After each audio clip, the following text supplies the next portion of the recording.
યુવાનોને એક નહીં બે હાથે સલામ કરું છું, માઇક છે એટલે ધન્યવાદ આપું છું તમને. આ દેશ નહીં, આ સમાજની લાજ હવે તમારા હાથમાં છે ને રાજપૂતાણીના હાથમાં છે. અત્યારે પેટી નથી બચાવી, બેટી બચાવી છે. ગામે ગામથી પેટી જાય તો એક ક્ષત્રિય એક ગામમાં એવો હોવો જોઈએ કે અન્ય સમાજને કઈ હકવો જોઈએ કે ક્ષત્રિય સમાજની ઇજ્જત ઉપર કોઈ હાથ નાખે તો અમને સાથ સહકાર નહીં આપો, બધા સમાજ આપશે. અને જયારે પેટી પાછી જાય ને તો બેટી તો બચી જાય, પણ તમારી કાયમ વાત ઉભી રહે કે ક્ષત્રિયો ધારે તો શું કરી શકે. અમારા સંગઠનની તાકાત છે. અરે સાબરકાંઠામાં ને વડોદરામાં સામ્યમ ખાલી 200 જણા વિરોધ કરે અને સીટ બદલી નાખે. અને અમે 22 કરોડ ક્ષત્રિયો. આ દેશનો પ્રશ્ન છે, રાજકોટનો નહીં. આ રાજપૂતાણીનો પ્રશ્ન છે. અમારી દીકરીઓના બહેનોને રાજપૂતાણીઓ માટે અરે બોલવા વાળા પરસોત્તમભાઈએ જોવું જોઈએ કે મારી 16,000 13,000 7,000 રાજપૂતાણીએ જોહર કર્યું છે. જો એને જોહર ન કર્યું હોત તો અત્યારે અમે અને તમે કઈ પૈસા પણ ન હોત. અમે રાજપૂતો કોઈ પરવા નથી કરી દેશને બચાવવા માટે, ગાયોને બચાવવા માટે. એટલે ગામે ગામ અમારા પાડીઓ છે. તમારો એક પાડીઓ તો બતાવો. એ પાડિયાનો પોકાર છે.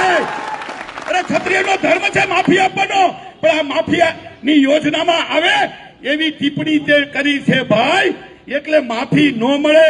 અને માફી માંગવી તો એવી માંગો કે મારી ઉમેદવારી પાછી ખેંચું છું, હું 5 વર્ષ શાંતિથી બેસી જાઉં છું. આ મારી ટિપ્પણીનો જવાબ છે. આ રાજપૂત સમાજને માફી યોગ્ય છે. અરે માફ કરી શકે તો રાજપૂત સમાજ કરી શકે. કોઈ 2, 5, 25 જણા ભેગા થઈને રાજકીય રીતે કોઈ કાર્યક્રમ કરે, પણ આપણી કાર્યક્રમમાં ડાયવર્ટ નથી થવું. આપણો એક જ મુદ્દો પરસોત્તમ રૂપાલા, એક જ મુદ્દાનો કાર્યક્રમ. નકર ડાયવર્ટ થઈ જાઓ ને બીજા પાટે ગાડી ચડી જાય ને આપણી શક્તિમાં વપરાઈ જાય. આપણો ભાઈ જે બોલ્યો હોય એને માફ, બરાબર છે, પણ આને માફ નહીં. આને માફ નથી કરવાનો જો સાચા ક્ષત્રિયો હતો. અને હું તો તમને સોગંદ સાથે જ કહીશ કે અસલ ક્ષત્રિયો છીએ આપણે. ચંદ્રવંશીજી, અગ્નિવંશીજી, સૂર્યવંશીજી. અરે બોલવા વાળાને એટલું તો પૂછો કે તમે જે રામ રાજ્યની વાત કરો છો અને અમારા બાપ રામને, અમારા પિતા રામને, અમારા ભગવાન રામને તમે આવડા મોટા પ્રતિષ્ઠા મહોત્સવ કર્યું. ઈ રામ કોણ હતો? અમારો બાપ ક્ષત્રિય. હનુમાનજી કોણ હતો? ગમે ત્યાં પૂછડું હળગાવીને લંકા બાળી નાખે. એના અમે વંશજો છીએ. અમે કૃષ્ણ વંશોજી છીએ. અમે ચંદ્રવંશી છીએ, સૂર્યવંશી છીએ, અગ્નિવંશી છીએ. અમારી રાજપૂતાણીએ જોહર એટલે કર્યા. રોટી બેટીનો વ્યવહાર હોત તો બીજે લગ્ન કરવાનો વિચાર ના આવે. એ અમારી રાજપૂતાણી તેથી તો નહોતો આવ્યો. આજ હળહળા કળિયુગમાં પણ ના આવે. એ અમારી રાજપૂતાણી છે. જયારે રાજપૂતાણી નીચે તો પ્રઘાત થયો હોય અને ત્યારે આપણે છાનામાના બેસી જાય, આટલા આંદોલન કરી, આટલા જવાબ આપીએ અને એક ઉમેદવાર ન બદલી શકે. ઉમેદવારી તો એની રાજકોટમાં થવાની નથી ને થશે તો જોવા જેવી થશે. અને એ થશે એ જવાબદારી એની રહેશે. હું તો રણ મેદાનમાં ઉતારવા માટે યુવાને એક ફોજ બનાવીશ અને ફોજનો સેનાપતિ પીડી જાડેજા. એના માટે જે થાય કરવાનું. એના માટે લાખો રૂપિયાનો ખર્ચો થાય તો બાપના બોલથી માં આશાપુરાનો છોકરો બેઠો છું. અને પેલું માથું મારું હશે. એક ક્ષત્રિય તરીકે પેલું માથું સેનાપતિ તો જ થવાય. આટલી રાજપૂતાણી મારી સાથે છે. એક અવાજે ક્ષત્રિય સમાજ ઉપર આજ મને ભરોસો કેટલો હતો. રાજકોટની પત્રકાર પરિષદ મૂકી અને હું જામનગર આવ્યો છું. શું કામ?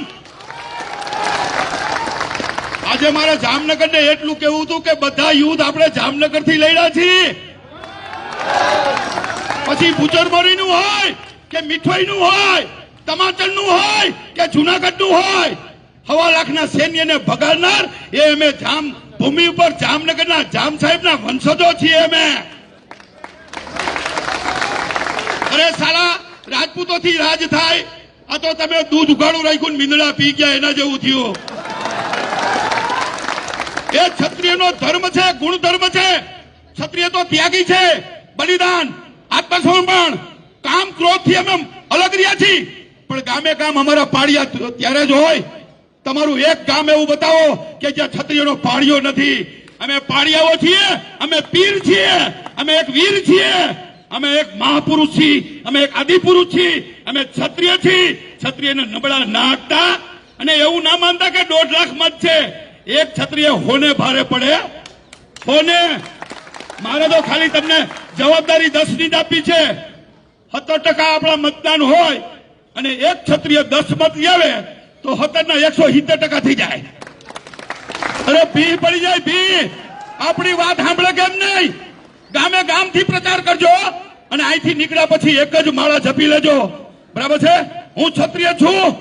અરે ભાઈ, પારણામાં ઘણા એમ કે સમાજ હું બંધાઈ દેવાનો છે. મને ઘણા એમ કે આટલા બધા આગ બબુલા ન થાવ, આ સમાજ કોઈનો થયો નથી, થવાનો નથી. અરે તું કોઈનો નથી થયો. મારો સમાજ તો મારો સમાજ છે. મારો સમાજ મારો બાપ છે ને મારો સમાજ મારો ભગવાન છે. સમાજથી મોટું કોઈ ન હોય. દુનિયાનો કોઈ મુખ્યમંત્રી હોય કે સીએમ હોય કે પીએમ હોય, એ સમાજનો દીકરો જ કહેવાય. બાપ થવાની કોશિશ ના કરતા. તમે બાપ થશો તો અમે આપ શું થશું એ તમે કલ્પના નહીં કરી શકો. આ મારો રણસિંગાર નથી, આ મારું રણસિંગું છે. આ જામનગરની ભૂમિ ઉપરથી હું એટલે આવ્યો છું તમને કઈ કહેવા માટે. ગામે ગામ આજથી તમારો પ્રચાર એ જ થવો જોઈએ કે 24-48 કલાકમાં સરકારને આની ઉમેદવારી પાછી. અને જો એક રાજપૂત તરીકે હું તમને સોગન આપીને જ જાઉં છું. આમાં ઘણા જયચંદો હોય છે. જયચંદોને પાડી દેજો, ભલે ક્ષત્રિય હોય.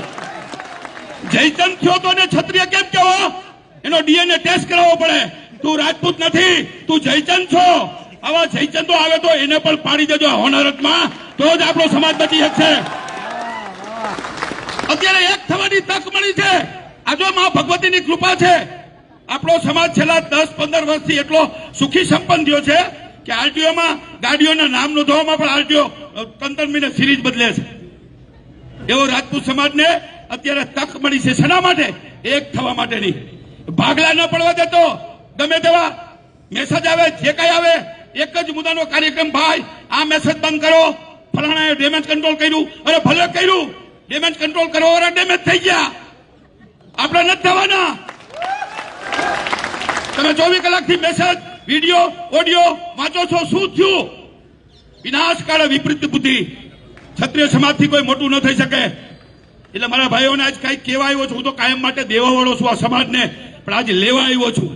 લેવા માટે આવ્યો છું એક જ, જો પરસોત્તમભાઈ નું રાજીનામું. ને એક પણ સીટ ઉપર જો બીજા ટિકિટ આપે તો પણ આપણો કાર્યક્રમ આજ ચાલુ રહેશે. એને 5 વર્ષ આરામ કરવાનો છે. રિટાયર થઈ ગયા છે, શિક્ષક છે અને ઉંમર થઈ ગઈ છે. મારી જેમ સફેદ દાઢી થઈ ગઈ છે. અને રાજપૂતોનું સોમાન એને કોઈ આંખી જ ના હગે. અને સમાધાનની બાબત આવે તે રાણો સમાધાન કરે. રાણો રાણાની રીતે